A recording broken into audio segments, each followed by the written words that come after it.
ಅದಕ್ಕಾಗಿ ಅಷ್ಟೇ ಸರಳವಾದ ಇದೆ.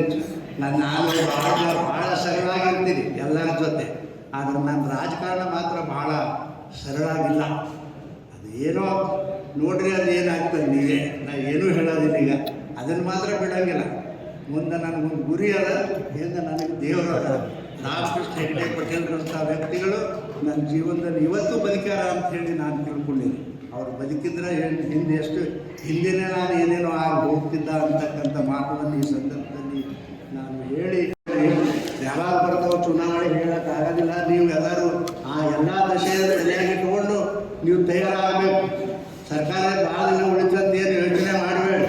ಯಾಕಂದ್ರೆ ಅದು ಈ ಮಣ್ಣು ಉದ್ರಿ ನಾವು ಹಬ್ಬ ಇರ್ತದೆ. ಹಬ್ಬ ಇವರ ಸಮಸ್ಯೆಗಳ ಸುರಿಮಾಳಿ ಏನಾಗ್ಯದಂದ್ರೆ ಹಬ್ಬ ಆಗಿಬಿಟ್ಟದೆ. ಹಬ್ಬ ಅದು ಎಲ್ಲರನ್ನು ಒತ್ತಲಗತ್ತದ. ಒಟ್ಟುನ ಮುಖ್ಯಮಂತ್ರಿ ಹಿಡ್ಕೊಂಡು ಎಲ್ಲ ಮಂತ್ರಿಗಳನ್ನು ಒಳಗೆ ಸಿಗಿಸ್ಕೊಂಡು ತಿರುಗಲಗತ್ತದ.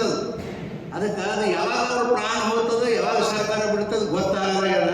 ಅದಕ್ಕೆ ದಯವಿಟ್ಟು ನೀವೆಲ್ಲರೂ ಸ್ವಲ್ಪ ಎಚ್ಚರದಿಂದಿದ್ದು ಕೆಲಸವನ್ನು, ಪಕ್ಷದ ಕೆಲಸವನ್ನು ನೀವು ನಿಯತ್ತಾಗಿ ನೀವು ಎಲ್ಲರೂ ಕೂಡಿ ಮಾಡ್ತೀರಿ ಅಂತಕ್ಕಂಥ ಮಾತನ್ನು ಹೇಳ್ತೀರಿ. ಬೇಕಾದಂಥ ಕೆಲಸ ಇರಲಿ. ನೀವು ನನಗೆ ಯಾವಾಗಾದರೂ ಪಕ್ಷದ ಕಾರ್ಯಕರ್ತರು ಬಂದಾಗ ನಾನು ಎಂದೂ ಕೂಡ ಎಡಗೈಲಿ ನೀನು ಬೇಡ ಅಂತ ಅಂದಿಲ್ಲ. ನನಗೆ ಎಷ್ಟು ಸಾಧ್ಯದರೋ ಎಲ್ಲರ ಕೆಲಸ, ಪಕ್ಷದ ಕಾರ್ಯಕರ್ತರ ಕೆಲಸವನ್ನು ನಾನು ಮಾಡಿಕೊಳ್ಳಿಕ್ಕೆ ಪ್ರಯಾಸ ಮಾಡಿದ್ದೀನಿ. ಅದು ನನಗೆ ಕೆಟ್ಟ ಅನಿಸೋದೇನು ಅಂದರೆ, ಈ ಸರ್ಕಾರದಲ್ಲಿ ನೋಡಿರಿ, ನಮ್ಮ ಅಲ್ರಿ ತಿಂದಿರಿ ರೊಕ್ಕ ಏನು ಹಾಳದ ಬಿಡ್ರಿ, ಯಾವ್ದೇ ತಿಂದ್ರಿ ಹೋಗ್ಬಿಟ್ಟು ನಾವು ನಮ್ಮ ಹಲಿಮಾದ ರೊಕ್ಕ ತಿಂದಿರಲ್ಲ ನೀವು. ಅಲ್ರಿ ಎಷ್ಟು ಮಂದಿ ತಿಂದಿರಲ್ರಿ.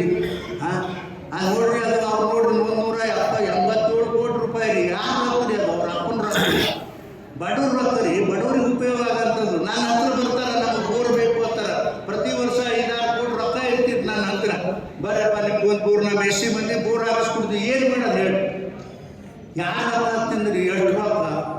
ಮೈಸೂರು ಮೂಡು ಆಯಿತು, ಮೈಸೂರಾಗ ಆಯಿತು, ಮೂಡಾದ, ಆಮೇಲೆ ಎಸ್ ಸಿ ಎಸ್ ಟಿ ಬಂದಿದ್ದಾಯಿತು, ಆಮೇಲೆ ಹೋಗಪ್ಪ ಇವರು, ಆಮೇಲೆ ಮುಸಲ್ಮಾನರಾಯಿತು.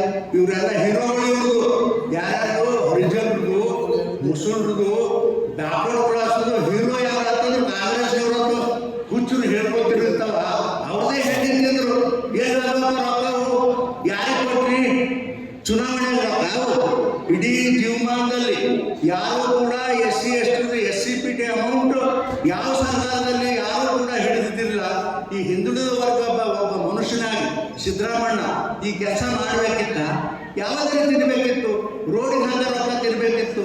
ಇದು ಹೋಗ್ಬಿಟ್ಟು ಇಂಥ ಜನ ಪಾಪ ಕಟ್ಬೋದ್ರಿ ಅಲ್ರಿ ನೀವು. ಈ ಜನರ ರೊಕ್ಕ ತಿಂದು ಇದು ಬೇಕಾಗಿತ್ತ ನಿಮ್ಗೆ? ಈ ವಿಷಯವನ್ನು ಸಂಪೂರ್ಣವಾಗಿ ನಾನು ಖಂಡಿಸಿ ಈ ವಿಷಯಗಳ ಬಗ್ಗೆ ಇದು ಬೇರೆ ಯಾವ ಇಲ್ಲಿ ಸರ್ಕಾರ ಇಟ್ಕೊಂಡು ಕುಂಡಿ ಬೆಡ್ಡೆ ಕುರ್ಚಿ ಇಟ್ಕೊಂಡು ನಾನು ಅದು ನೇಮಿಸಿನಿ ಇದು ನೇಮಿಸಿದ ಅಂದ್ರೆ ಸಿದ್ದರಾಮಯ್ಯನವರೇ ಇದು ನಡೆಯೋದಿಲ್ಲ.